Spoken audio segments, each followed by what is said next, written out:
यानंतर आमचे मार्गदर्शक सन्माननीय तानाजीराव पाटील आपलं मनोगत व्यक्त करत आहेत.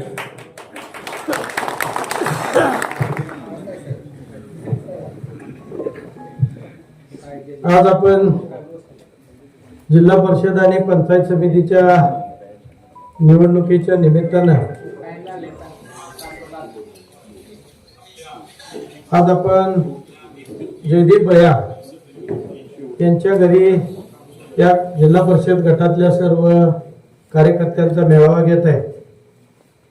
या मेळाव्याला उपस्थित असलेले आपल्या सगळ्यांचे नेते, आपल्या मतदारसंघाचे आमदार माननीय सुहास भैया, उपस्थित असलेले आपल्या या गणात हॅलो या गणातील जिल्हा परिषदचे उमेदवार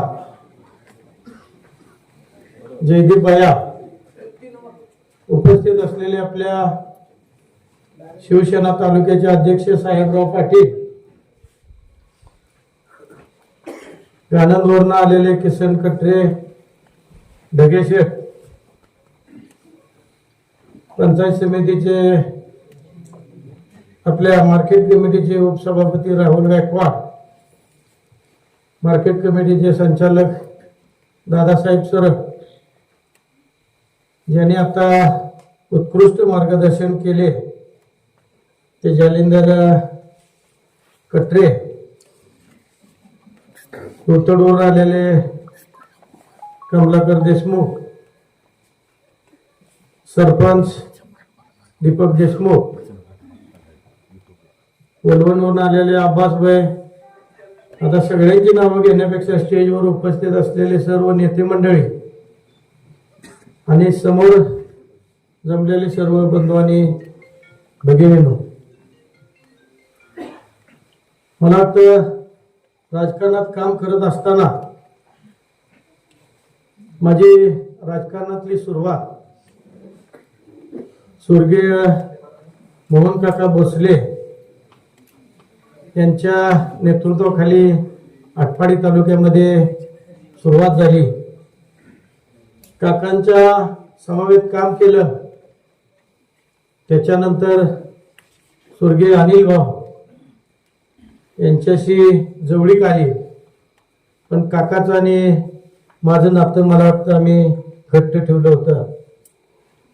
ज्या वेळेला काका अचानक आपल्यातून निघून गेले त्यावेळेला स्वर्गीय अनिल भाऊंनी मला सांगितलं होतं की या मुलाला काकाच्या आपण काही केलं तर वडिलांची आठवण होऊ द्यायची नाही, या कुटुंबाला आपण मदत करायची आहे.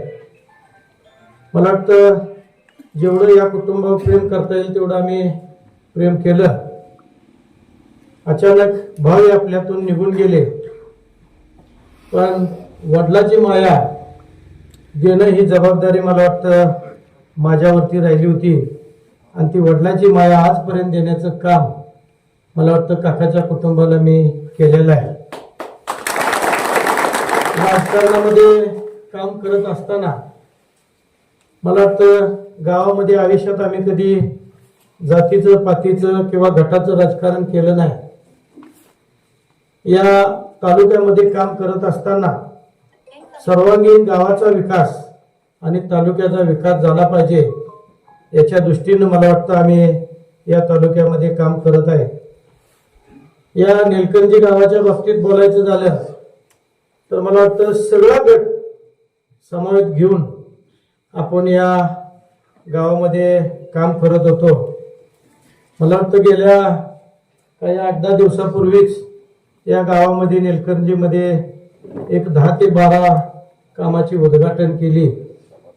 मला वाटतं सगळ्यांना घेऊन जात असताना उमेदवार दोन्ही इच्छुक निलकंजी जे होते, तडजोडीसाठी आम्ही बसलो. तडजोडीमध्ये काय मागं पुढं करण्याच्या दृष्टीनं आमदारापाशी काही चर्चा झाल्या, पण चर्चेत मार्ग निघायच्या आधीच काही मंडळी मला वाटतं पळून गेले आणि दुसरीकडे उभा राहायचा काहीतरी प्रयत्न चालू आहे.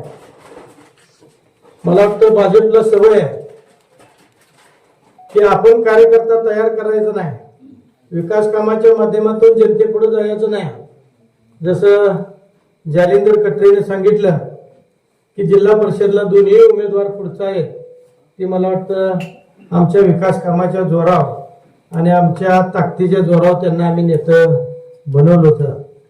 पण भाजपवर कुठलाच चेहरा नसल्यामुळं आपल्या विचारातल्या काही चेहऱ्यांना फूस लावून मला वाटतं त्यांनी तिकडं नेऊन उभा राहण्याचा प्रयत्न केलेला आहे.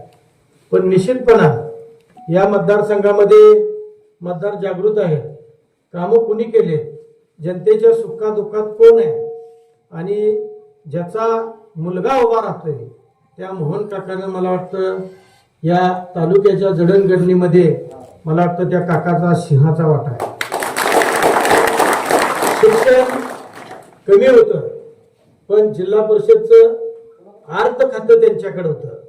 जशी वसंतदादाची ख्याती होती राज्य चालवताना की 4थी पास पण 4 वेळा मुख्यमंत्री झाले, तसं आपल्या काकाचं शिक्षण कमी होतं पण अनुभव मोठा होता, प्रशासनातला अनुभव मोठा होता आणि अनुभव मोठा असल्यामुळं अर्थ खातं आणि शिक्षण खात्याची जबाबदारी मला वाटतं जिल्हा परिषदमध्ये त्यांनी पार केलेली आहे.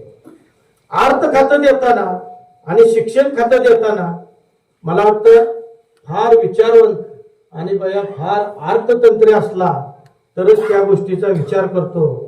पण राजकारणातला आणि प्रशासनामधला गाढा अभ्यास असल्यामुळं मला वाटतं जिल्ह्यातल्या नेते मंडळींनी काकाकडे अर्थ आणि शिक्षण खात्याची जबाबदारी दिली.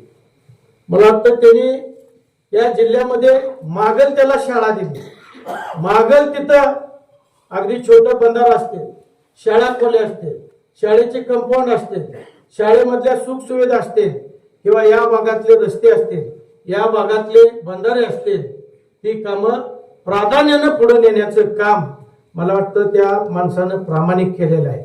आणि जो माणूस राजकारणामध्ये मन लावून काम करतो, मन लावून, त्या माणसाला आयुष्य कमी असतं. कारण टेन्शन डोक्यावरती फार वाजतं की घरचं आणि राजकारणाचं. जो राजकारणात मन लावून काम करत नाही तो आयुष्यात टेन्शन घेत नाही.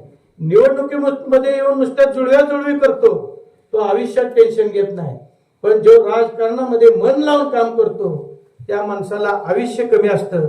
त्यातलं एक आपल्यात गेलेले स्वर्गीय मोहन काका आणि स्वर्गीय अनिल भाऊ, ज्यांनी जीव वतून मला वाटतं राजकारणामध्ये काम केला, त्यामुळे त्यांचं आयुष्य मर्यादा कमी झाली. राजकारणात काम करण्यात असणाऱ्याला मन लावून त्याला आयुष्यात मला वाटतं भरपूर कधी आयुष्य मिळत नाही. पण ते आपल्यातून निघून गेले, पण त्यांचं काम अपुरं आहे.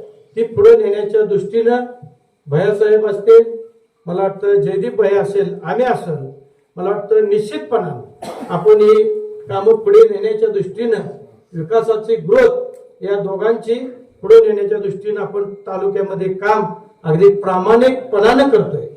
मी जसं सांगितलं की आपल्या जयदीप भैया गेल्या वेळेला उभा राहिले होते, पण जयदीप भैयाची अडचण निवडणुकीमध्ये काका गेल्यानंतर अनुभव कमी होता. पण मला वाटतं तिकडून मानेवाडी, नेलकरंजी ते खरसुंडी ते मला वाटतं घरणिंगीपर्यंत बया 2700 मतानं जयदीप भैया लीड गेले होते. पण पुढच्या काही गावामध्ये प्रवेश केल्यानंतर मायनस जाऊन 2700 पुन्हा पराभव मला वाटतं जयदीप भैयांना स्वीकारावा लागला. पण दुर्दैव एक आहे की आता मतदारसंघ पडलाय, जिथपर्यंत 2700 पर्यंत लीडने गेले होते ती मतदारसंघ मला वाटतं जयदीप भैयाच्या मतदारसंघामध्ये आहे. आणि आता वाढलेली फक्त तुमच्याकडे 4 गाव आहे, एक गोमेवाडी, एक हिवतर, एक काळेवाडी आणि मला वाटतं तळेवाडी. तर तळेवाडीचे सगळी मंडळी आहेत, सरपंच आहेत, तळेवाडी बॉडी आपली आहे. त्यामुळे निश्चितपणाने त्या गावामध्ये तुम्हाला लीड देण्याचं काम मला वाटतं तळेवाडीच्या वतीनं आजच मी तुम्हाला हमी देतो. निश्चितपणाने उरलेलं त्यानंतरचं गाव जे मोठं हिवतड आहे तिथे आपण समोरासमोर लढून मला वाटतं तिथली ग्रामपंचायत आपले त्यातल्या सरपंचाने मला वाटतं मनोगत व्यक्त केलेलं आहे. जरी आपण हिवतडमध्ये आपली बॉडी असेल तरी तुम्हाला निश्चितपणाने आपण तिथं लीड द्यायचं काम करू. काळेवाडीचे कार्यकर्ते आलेले, काळेवाडीमध्ये आपण जरी काय तिकडं तिकडं असेल तर मला वाटतं सदस्य संख्या आपली तिथं जास्त आहे निवडून आलेली. त्यामुळे आपण त्या काळेवाडीमध्ये बी तुम्हाला चांगलं मतदान द्यायचं करू. आणि जी महत्वाचा अटेम्प्ट तुमच्याकडे जी गोमेवाडी आहे त्या गोमेवाडीतल्या कार्यकर्त्यांना माझी विनंती आहे की आपण कंबर खचून काम करावं, म्हणजे जेणेकरून निश्चितपणाने या विजयाला कुठेही गालबोट लागणार नाही.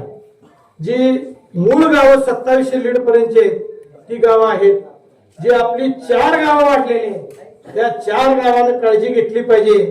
म्हणजे भयाच्या निवडणुकीमध्ये कुठलीही अडचण येईल असं मला वाटत नाही.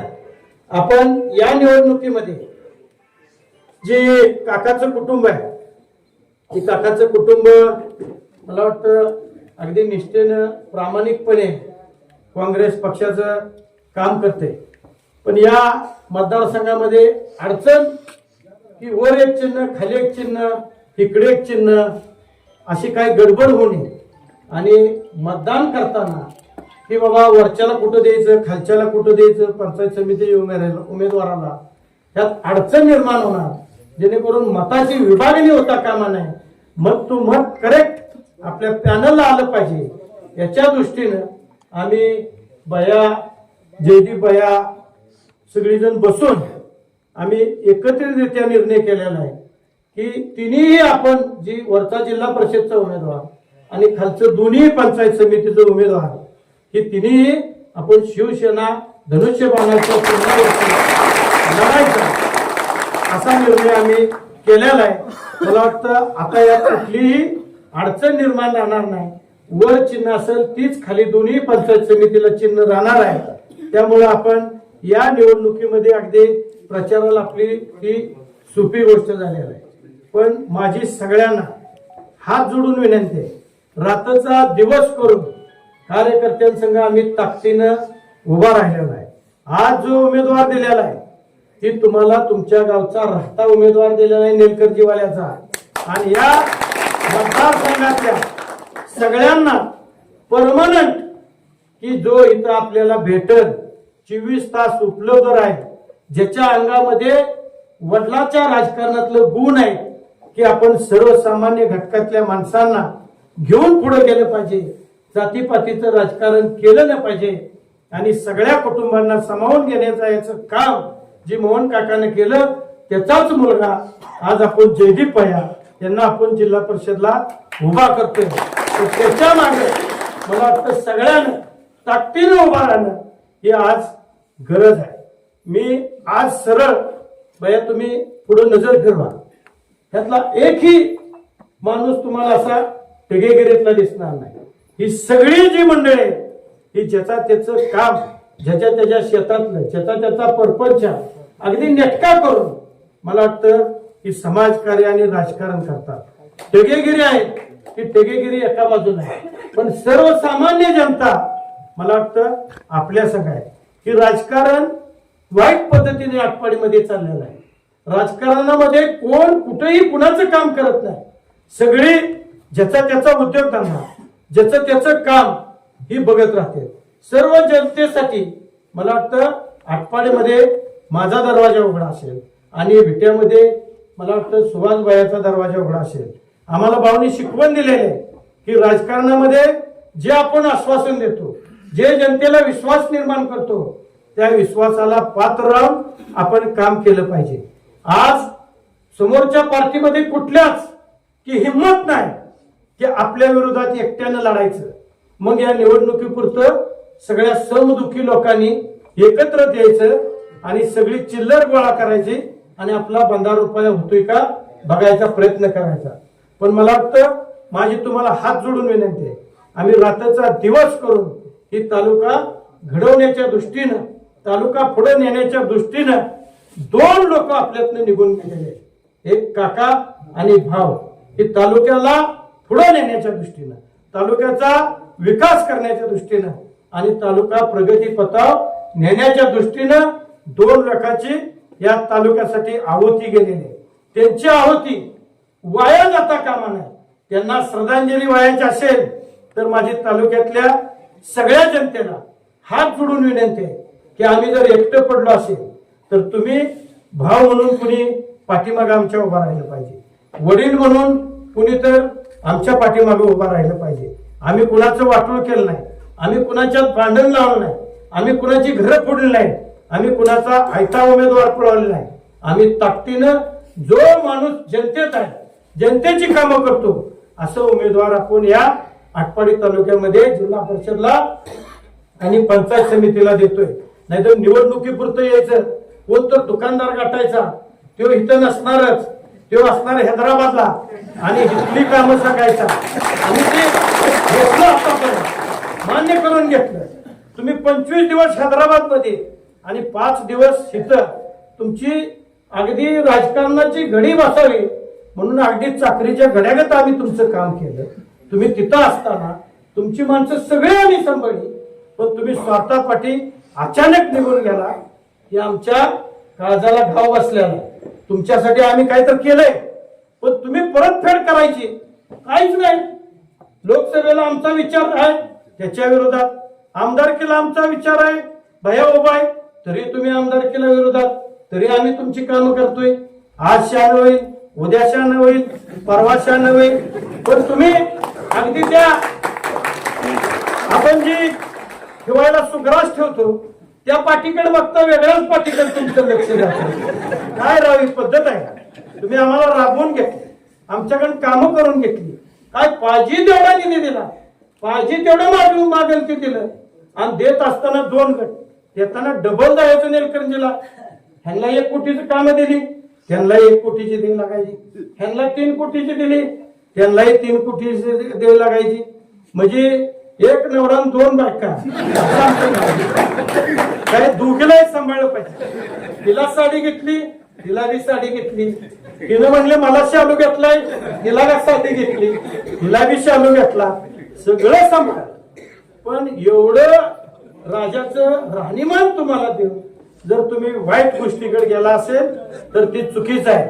या मतदारसंघातली काही लोक अज्ञान नाही की जवळून त्यांनी काम बघितले.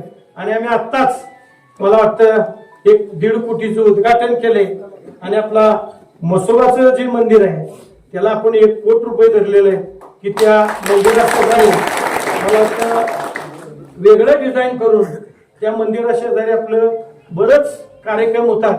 आणि त्या कार्यक्रमाला पाऊस आला की सगळ्यात मोठी अडचण म्हणजे बया जेवाय बसलं की वरनं ताटात टिपका पडला का डोळ्यात. आणि सगळ्यात महत्वाचं घरी गेलं का घरचे म्हणते की सूद गेली होती का कपड्यावर, डाग पडले. म्हणजे त्याची काळजी घेण्याच्या दृष्टीनं आपण तिथं थोडं स्वयंपाकाला माग जेवाय बसायला असं एकत्रितपणे भांडी घासायला वेगळं, पुन्हा धुण्याचं वेगळं, पुन्हा पिण्यासाठी हात धुवायला पाणी वेगळं, असं वेगळं त्याचं एक डिझाईन मला वाटतं मॉडेल केलंय. आणि पहिल्या टप्प्यात आपण तिथे 1 कोटी दिले. त्याचं टेंडर प्रोसेस मला वाटतं चालू आहे. पण भयाला मी अजून विनंती केली की अजून 1 कोटी तुम्ही द्यावं. भया म्हणले देऊन टाकले. मी म्हणले एवढं सजासजी तुम्ही म्हणला. तो भया म्हणले आता सोपं झालंय, म्हणजे पर्यटनवाला आपल्या खिशात आहे, शंभूराजी म्हणतो. त्यामुळे तुम्हाला त्याची चिंता करू नका. तिथं आम्ही तुम्हाला निश्चितपणानं पुन्हा अजून 1 कोटी देऊ. म्हणजे जेवढं मला वाटतं कामं या गावामध्ये केली आणि आपल्यातून काही जण निघून गेले असेल त्यांना शुभेच्छा. पण राहिलेत मला वाटतं त्यांना अगदी सोन्यासारखं जपणं आणि तळ हातात फोडासारखं जपणं ही तानाजी पाटील आणि सुभाष बाबर यांची जबाबदारी असेल. तुम्ही कुणीही मला वाटतं या निवडणुकीमध्ये घाबरून जाऊ नका, ताकदीनं उभा राहा. आपण तुम्ही एखादा माझा पराभव झाला मान्य आहे. मी एक टाक कालच्या सभेत सांगितले की 6 निवडणूक जिंकली, तुमच्या जोरावर तुमच्या हिमतीव जिंकलेत. माझ्याकडे कोण असं टगेगिरीतलं नाही. सर्वसामान्य जनतेच्या जीवावर 6 निवडणूक एक टाक मी जिंकले. मार्केट कमिटी जिंकल्या, मला वाटतं आपली बँक जिंकली, फेडरेशन जिंकलं, कारखाना जिंकला, आमदारकी जिंकली, खासदारकी जिंकली. एक टाक 6 जिंकल्या. 6 जिंकून माझे भाषेत काय बदललं नाही, कुणाला मी काय बोललो नाही. एकच निवडणूक आता मला वाटतं नगरपंचायतची त्यांनी अगदी उलट सुलट डाव केलं. कुणबी बाजूला काढला आणि 3,500 मतं माझ्यातली विभाजन केली. त्यामुळं डावात मी फसलो आणि हारलो. तर कोण म्हणतो याला सूज आली होती, मी सूज उतरवली. कोण म्हणतोय शिर्तीचा घोडा होता, ऐकत नव्हता कोणाला, पण आम्ही त्याला पाय मोडला. कोण म्हणतोय आम्ही याची हात मोडला. काय भाषा, काय एका विजयानं तुम्ही जर हुराळून जात असेल, आम्ही 6 विजयात तुम्हाला काय काय बोलायला पाहिजे. आम्ही काही बोललो नाही. विजय बी अगदी समयानं पचवतो आणि पराजय बी तेवढ्याच समयानं पचवतो. आपण कुणावर टीका करत नाही, कुणावर टीका टिप्पणी करून आयुष्यात मतं मागत नाही. आपण प्रत्येक गावात गेलो तर तुमच्या गावात काय काम केले, काम सांगून मला वाटतं आम्ही दिशा वेगळी द्यायची. पण आपण टीकात्मक करून मला वाटतं मतदान मागणार नाही. आपण केलेली कामं सांगून मला वाटतं आपण मतदान मागणार आहे. तर निश्चितपणे मी सगळ्याला हात जोडून विनंती करतो. आमदार आपला आहे, खासदार आपला आहे, जिल्हा परिषद आणि पंचायत समिती तुम्ही ताकदीनं काम करा. उरलेलं जी काय आता 15-16 दिवस राहिले, ती 15-16 दिवस फक्त माझ्यासाठी द्या, आमदार सुहास भैयासाठी द्या, जयदीप भैयासाठी द्या. उरलेलं 5 वर्ष आहे ती राजासारखं सांभाळणं आम्हा तिघाची जबाबदारी आहे. निश्चितपणे तुम्हाला राजासारखं सांभाळणं हे आमचं काम आहे. आणि ती सांभाळण्याचा शब्द आज मी काकांच्या घरी देतोय की निश्चितपणे मी इथून पुढच्या काळामध्ये तुमच्या संग त्या शब्दाप्रमाणे राहणं, शब्दाप्रमाणे तुमची कामं करणं ही जबाबदारी स्वीकारतो. आपल्या सगळ्यांना उद्या अर्ज भरायचा ना, उद्या भयांचा अर्ज भरायचा आहे. आपण सगळ्यांनी ताकदीनं ती जी टायमिंग सांगतील त्या टायमिंगला सगळ्यांनी यावं. माझी पुन्हा एकदा सगळ्याला विनंती, आपल्या 2 नेत्याला जर खरी श्रद्धांजली व्हायची असेल, स्वर्गीय मोहन काका आणि स्वर्गीय अनिल भाऊ, तर आपण सगळ्यांनी ताकदीनं या मतदारसंघामधल्या सगळ्या माणसांनी जागृत राहिलं पाहिजे, रात्रीचा दिवस केला पाहिजे. आणि सगळ्यांनी ताकदीनं जयदीप भैया आणि इथलं देणारे जी 2 खालचं पंचायत समितीचे उमेदवार आहेत ते निवडून आणण्याच्या दृष्टीनं अहोरात्र प्रयत्न करून जास्तीत जास्त लीडनं या मतदारसंघ तालुक्यामध्ये पुढे न्यावा आणि तुम्ही न्याल अशा अपेक्षा बाळगतो आणि मी थांबतो. जय हिंद, जय महाराष्ट्र.